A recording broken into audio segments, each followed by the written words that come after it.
Open up your eyes, it's a brand new nation. If you ain't got the credit, then you're out of the equation. Seems like only patience have patience for patience. If you ain't coughing cash, then go cough in your basement. And every good life's got $1 for the making. Better pawn away your clothes tonight, defend the post. Yeah, you won't find it up for debate in a courthouse. Better luck trying to find love in a whorehouse. All they see is green and it's you in between. If they can't kill your dreams, then they're gunning for your spleen. It's a murder machine in the cut for the cream. They'd much rather sell your bones than I defend the post.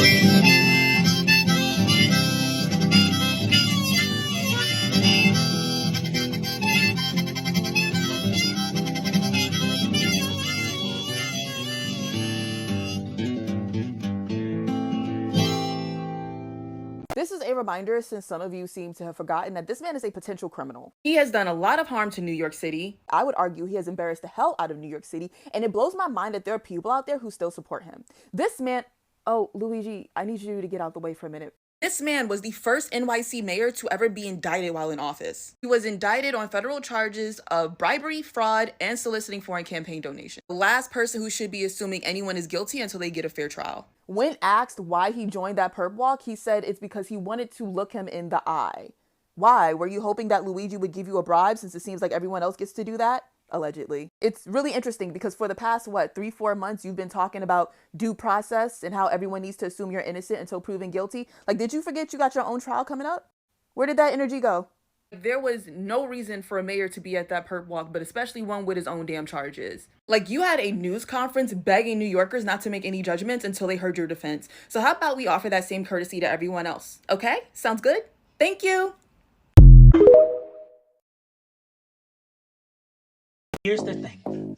I don't know what you kids are up to, but I do know one thing. Laws are threats made by the dominant socioeconomic ethnic group in a given nation. It's just a promise of violence that's enacted, and police are basically an occupying army. You know what I mean? You guys want to make some bacon?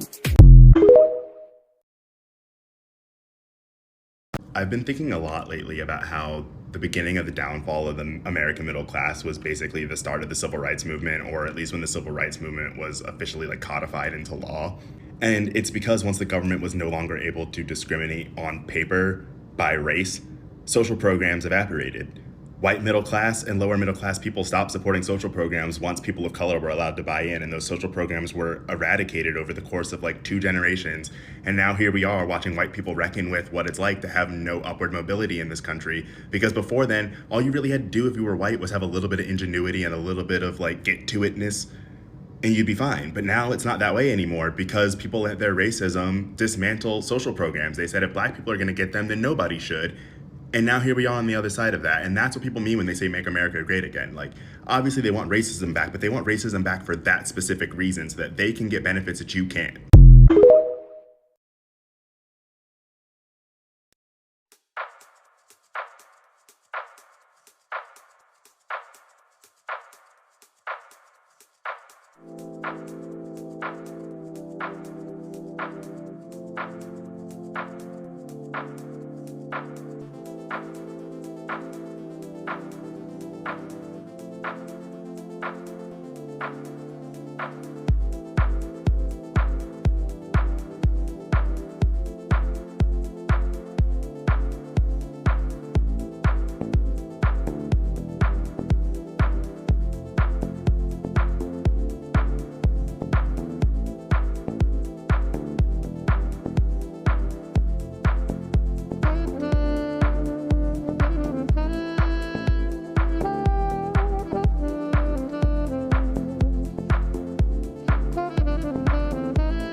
murder, good men don't die, children don't starve, and all the women survive.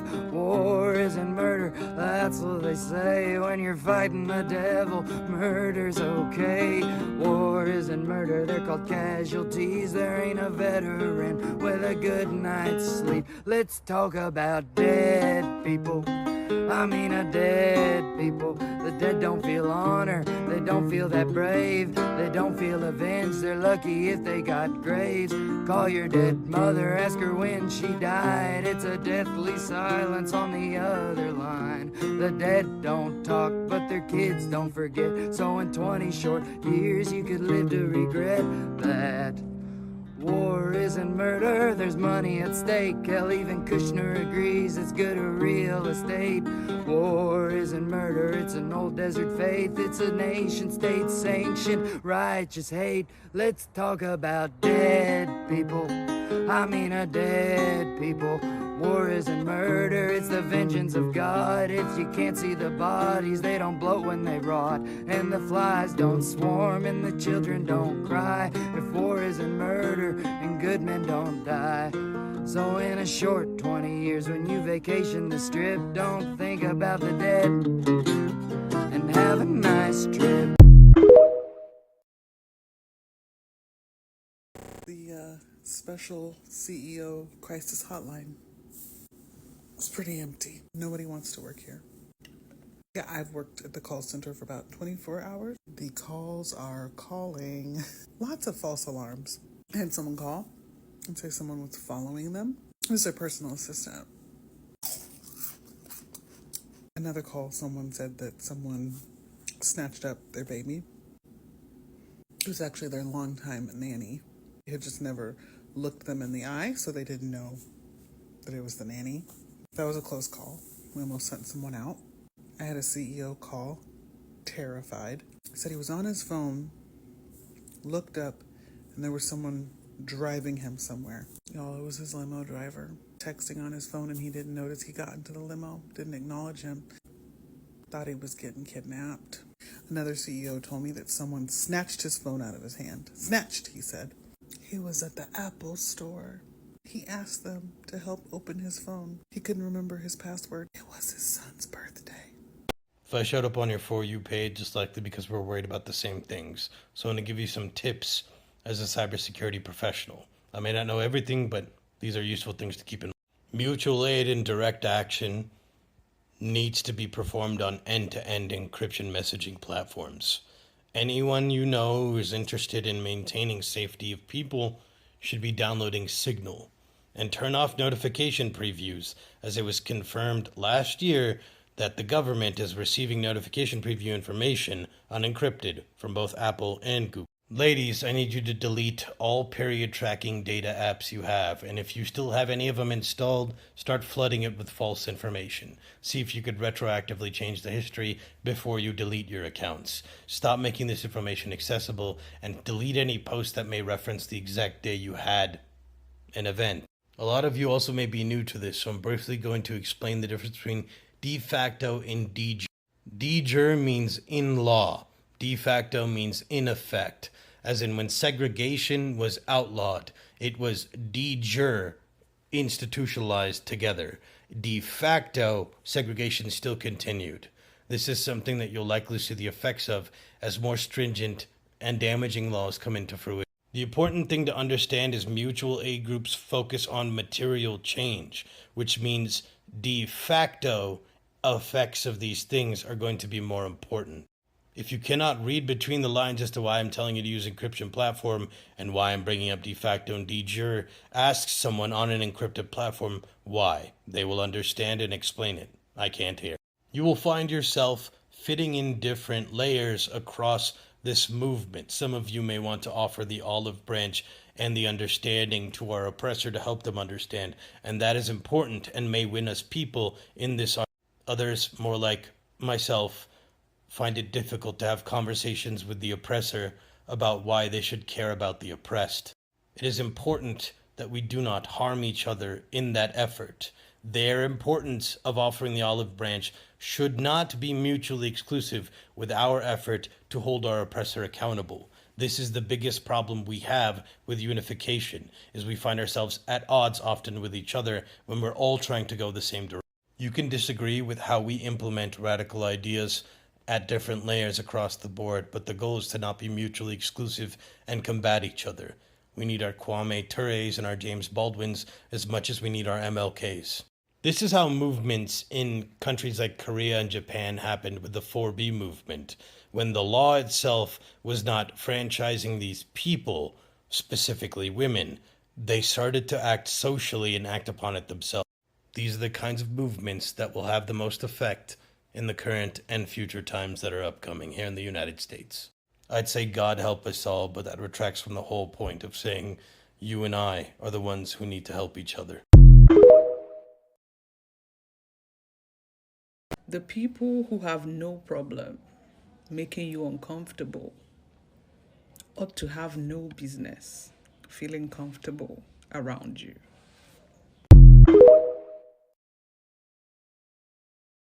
I don't know what homophobic Christian needs to hear this, but this is a male cardinal and this is a female cardinal.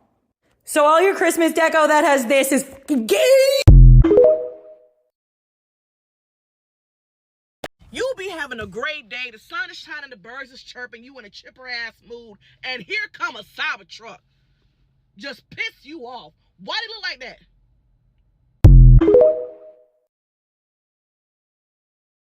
No one could think it's cool. It's the ugliest, stupidest looking tinfoil tank looking piece of shit, garbage can, shithole, piece of shit, crap thing ever.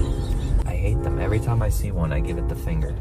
I do. The car, not the person. It's not supposed to be a part of the world we live in. It's not. It's being like forced into the world we live in by a douchebag rich billionaire.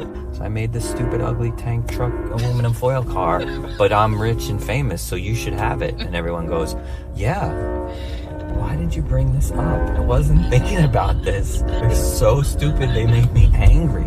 They're wrong.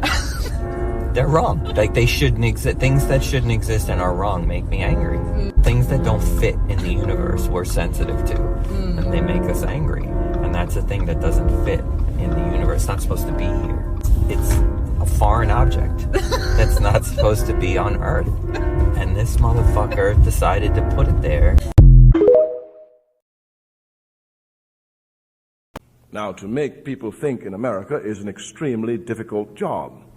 It is. The difficulty arises from the fact that since we live in a capitalist system which seeks to exploit the people and therefore keep the people confused, the capitalist system makes the people think they're thinking when in fact they are not thinking. See, and it is extremely difficult to convince someone who thinks he's thinking that he's not thinking. Is it? But we must do it. It's our responsibility. Let me give you an example of how the American people think they think but don't think. If we took a poll of the American people and asked them what they thought about communism, would you agree with me that at least 90% of the people we ask in America would be against communism? 90%?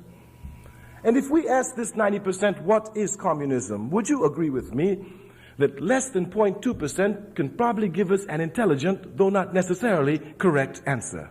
Would you agree with me with this? Now let me ask you a question just between you and I.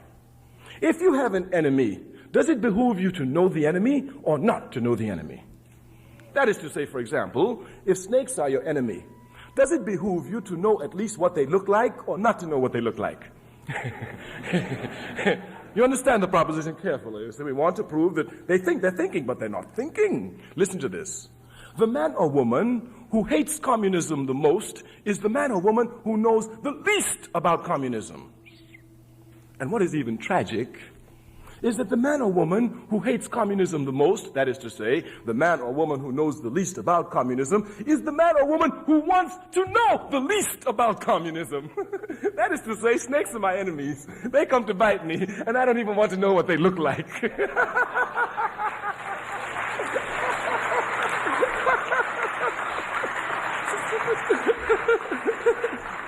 It's a stupid system. Because the system is based on exploitation, it confuses the people so that it uses the people for its further exploitation. Thus, the pigs who run the capitalist system come and yell, the communists are coming. The people grab the guns. Where? Panama. They go shoot. The communists are coming. Where? Santo Domingo. They grab guns. They go shoot. The communists are coming. Where? Vietnam. They grab guns. They go shoot. They don't know what the hell they're fighting and are not even concerned with finding out. That's a stupid system. Stupid system. Stupid. Stupid system. Stupid and backwards. Stupid system. We say the capitalist system is a stupid system. It must be. It has to be. It's based on exploitation. Its motivating force is profit. But a backward system. A system that motivates people just to do things for profit. One cannot have individual incentive unless one is given some material stimulation. It's a stupid and backward system. It's a system that has to be destroyed. If one looks at the material makeup of the society, one can see clearly how unjust the system is. Under the system, a few people own and control everything. The rest of the masses of the people own nothing. And they are forced to work for these who own. And the more you work, the poorer you get. Of course, because the essence of it is exploitation. It must be based on exploitation. I said, look at the stupidity. A quick glance at the system will show you how unjust it is. But the American capitalist system will have the people so confused, they're thinking, they don't even look properly at the capitalist system. Do you know that in this country, some people own all the coal that's to be found in the country? Now that's unjust. There's no question about it. In the first place, their labor didn't even put the coal there. You know, so they can't say that it was through hard work. No, it wasn't through hard work. You got it. And your grandmama didn't give it to you because she she didn't bring none with her when she came here. You know what I'm talking about? As a matter of fact, she found it here. You understand? So I don't care who you bought it from, who you didn't buy it from. No one man, no through group of men can own the coal in the country. The coal must belong to the people and be used for the benefit of the people. Clearly. It's a stupid system. It is a backward system. It affects you as students. Of course it will affect you. It affects your brothers. They send them to war to die. They don't even know what they're dying for. Because this system is concerned with confusing the people, not letting the people think, because once the people begin to think, they will use their creative energies for humanity and not against humanity. And this indeed is to see the true tragedy of the capitalist system. The tragedy of the capitalist system is to be found in the fact that it takes human beings who think in fact they're working for just ends when in fact they're working for unjust ends. But here, by doing this, the system clearly demonstrates to us that human nature itself is for humanity. Clearly. Even when they come to take the youth and send them to Vietnam, they don't come before the youth and tell them the truth. We're going to rape the country. On the contrary, they lie to them. They tell them we're fighting for democracy. They tell them we're fighting for justice. They say we're fighting against communism, which is bad, and the dictatorship, and we're fighting to bring freedom. And this is why the people are mobilized, because the people will be mobilized to fight for justice. And look at the vicious system, lying to the people, sending the youth to believe he's really fighting for democracy, when in fact this youth is fighting against democracy. It's a backward and stupid system. It has to be overthrown. You may think it doesn't touch you. You may think it doesn't affect you. That's the job of the university here. It supports the values of capitalism. Its job is to put you to sleep. That's what it's to do. That's exactly what it's to do. Exactly what it's to do. Let me give you a demonstration. This is my first time I've been to this university. I don't know any of you personally. Maybe some of you I've seen somewhere. But knowing the capitalist system, knowing you as students, knowing the role occupied by students in the capitalist system, I can make a statement about you sitting here before me and be absolutely correct. I can say that at least 90% of the students at this university cheat.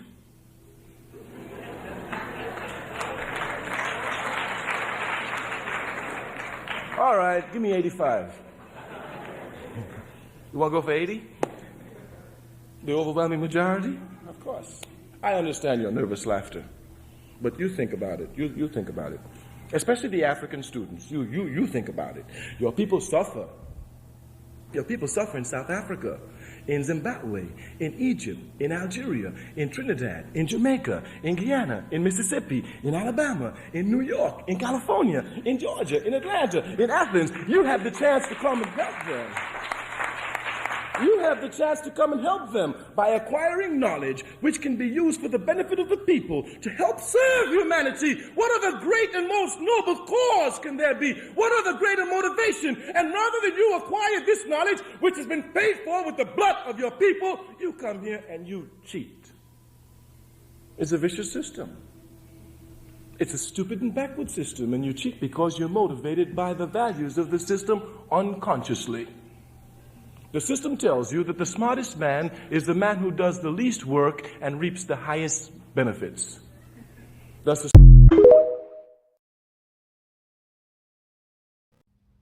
I want you to tell TikTok what you just did. I opened the door for a delivery person. And what did you do? You ran out, you jumped in their open car door into their back seat where their child was strapped into a car seat. I know. And then you took a chicken nugget from her.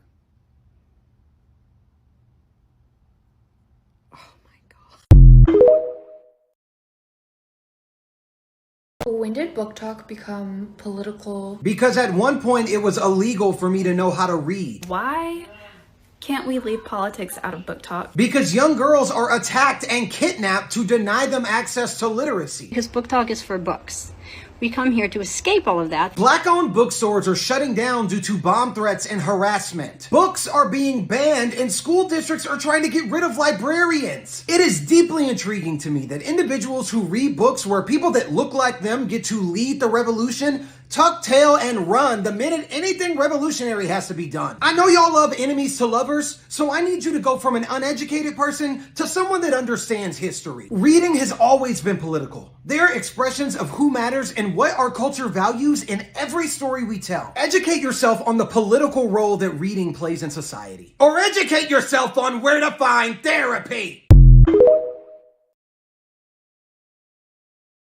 If we were white, if we were Irish, if we were Jewish, if we were Poles, if we had, in fact, in your mind, a frame of reference, our heroes would be your heroes too. Nat Turner would be a hero for you instead of a threat. Malcolm X might still be alive. And everyone is very proud of brave little Israel, a state against which I have nothing. I don't want to be misinterpreted. I'm not an anti-Semite. But, when the Israelis pick up guns, or the Poles, or the Irish, or any white man in the world says, give me liberty or give me death, the entire white world applauds. When a black man says exactly the same thing, word for word, he is judged a criminal and treated like one, and everything possible is done to make an example of this bad nigger so there won't be any more like him.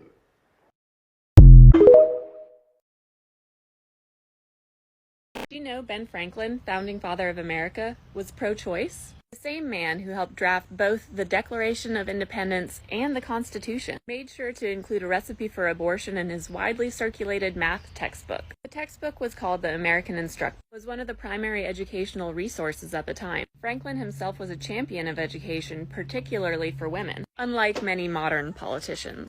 The recipe shown here includes Highland flag and pennyroyal, and simply refers to the unwanted pregnancy as a misfortune. So when Justice Alito claims that the right to abortion is not deeply rooted in the nation's history and traditions, that's absolute bullshit. The right to choice is deeply rooted in all of humanity's histories and traditions. The use of abortifacient and contraceptive herbs goes back as far as documentation itself. We have a right to privacy, we have a right to choice, and to say otherwise is not pro-life, it's forced birth. Full stop.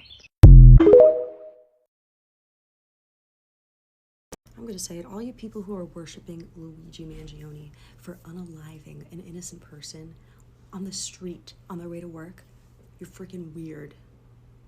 Okay, and you're contributing to violence in this country. I don't want to live in an America where you can be murdered while walking to work. In a school, fine. In a homeless shelter, fine. In your own home, fine. In your car by the police, fine. In a movie theater, fine. In a mall parking lot, fine. At a concert, fine. When you're already in the building at work, fine. In a place of worship, fine.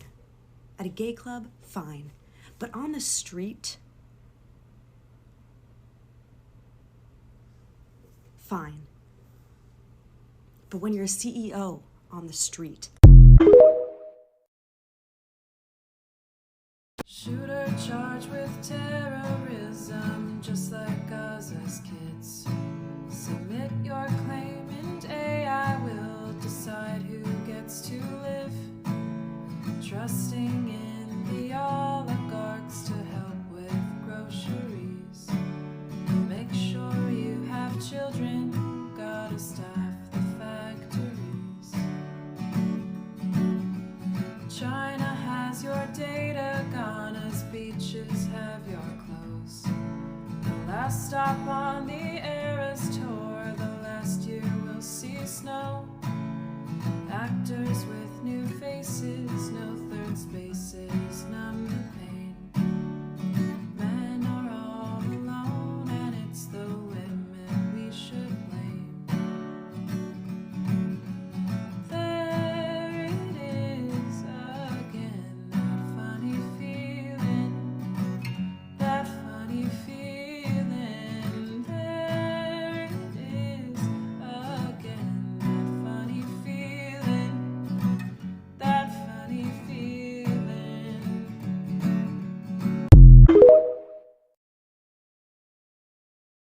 You know, typically, I'm not a fan of straight white male privilege for obvious reasons. But every now and then, you know, your beliefs get challenged to talk about exceptions. And I gotta say, with Luigi Mangione, it's making me giddy. It's making me so giddy. It's poetic. It's poetic because no matter what happens in the court of law, he will always be understood in the court of public opinion. And there's nobody to blame for that but the system that created him. But what do you mean privilege? You know, because he got charged with a crime. Shh, baby, that doesn't matter. Sit in my class for a second. And I know I look good right now. I know the sun is hitting, but you're gonna have to stay focused. Luigi Mangione, straight white man, comes from money, smart valedictorian, and on top of all of that, he's fine as fuck. He's fine as hell. What a mix of privileged characteristics that would align someone to go perfectly down this route where they want to keep all them privileges. But he had a disability that fucked with him, and he felt the system fucking with him, and he said, you know what I'm gonna do? Fuck with the system back. He was sick of it. Taking the bravado of all of these straight, white, fine man, bravado of all of that to do this, and the public opinion, even more marginalized people than him, understand and rock with him. Now, why is that? Because even when the system is trying to turn its back on him, when he's got all these things where he's trying to turn his back on him, because one thing about white supremacy is it's like a fucking religion. You know what I'm saying? You can have all of the like privileges within white supremacy, majority of them, but if you turn your back on white supremacy, they're gonna turn your back on you. But when it comes to court opinion and perception, all of those privileges that they taught us subconsciously and consciously still apply. They still apply. If Luigi was a black man, would people be on his side? No. If Luigi was queer, would people be on his side? No. If Luigi was a black woman, would he? No. If he had a whole bunch of other marginalizations, people would not be on his side. And the way that when you're telling society the perception of certain people, in our minds, we're still gonna lift them up. There's just enough intersections of privilege and a marginalization that people can relate to, right? Where a majority of people will align with him and understand him. People who would never be aligning with somebody. There is a white conservative racist man out there right now that is understanding him, understanding Luigi with me, with black queer women. When would that ever happen? It's nobody's fault but the system. The system told us to hype up straight, white, good-looking, smart men. And now that he did something that the majority of us understand, he's still getting hyped up in the court of public opinion, even when the system's trying to turn their back on him. You see, they're trying to call him names that they typically would align with marginalized people. Act of terrorism. Oh, this is disgusting. Oh, this or that. They're trying to give him the uber marginalized treatment, and it's not fucking working. It's not working because people like him don't get that type of treatment. They say, oh, fuck, oh, no, what did we do? What did we do? Created a monster. Created a monster that the people see themselves in. Oh, it's making me... They can't turn it around. making me so giddy. It's making me so excited. Oh my God. It's the perfect poetic justice. So no matter what happens in the court of law, doesn't matter. Does not matter. People will see him and people understand him, and he will not be villainized with the people. The court of public opinion is on their side. They're trying so hard to spin that narrative, but it's too late, baby. It's too late. One of your good-looking straight white men went against you. He went against you, and everybody agrees with him. I'll end this off by answering the question, Christina, why does the court of public opinion matter if the system, the court of law, is still going to charge him and say he's this and that, and they have all the power? Because the power really starts in them indoctrinating us. It starts with them making us believe certain things. If you got a majority of people who aren't even aligned, people who hate each other for marginalizations and stuff, being on the same fucking page, that means minds can change. And there's more minds than there is a system. And it's bad for business. That's why they're talking about, oh, he's being charged with trying to fuel acts of terrorism. The act of terrorism in this case is realizing the system is a terror. And majority of people clocking that and realizing that. That's why it matters and it's so beautiful.